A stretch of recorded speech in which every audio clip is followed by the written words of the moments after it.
আমি জানি আপনি বলবেন সেই একই পুরনো কথা। কথাটি হলো, আমি চোখে দেখি না মানে ঈশ্বর বা ভগবান নেই, বা আমি ঈশ্বরকে বিশ্বাস করি না। কিন্তু সেই উত্তরে আমি বলবো, আপনি বায়ুকে দেখেছেন? আপনি আপনার রাগ, ঘৃণা, ভয়, দুঃখ, কষ্ট ইত্যাদি মনকেন্দ্রিক বিষয়গুলিকে কখনো চোখে দেখেছেন? আপনি বলবেন না।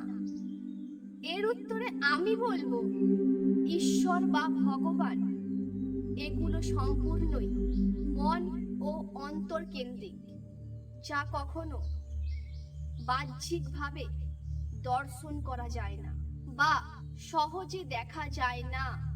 কিন্তু ঈশ্বর বা ভগবানের ক্রিয়াগুলিকে অনুভব করা যায়। আর আপনি নিশ্চয়ই অনুভবকে অস্বীকার করতে পারবেন না। অনুভব আপনার মধ্যেও ফুটে উঠবে যদি রাস্তার ধারে একজন ক্ষুধার্ত ভিক্ষুককে আপনি কিছু খাবার দেন এবং তারপরে তার মধ্যে হাসি বা আনন্দ ফুটে ওঠে। ওই আনন্দ বোধই হলো ঈশ্বরের অনুভূতি। ওম শান্তি।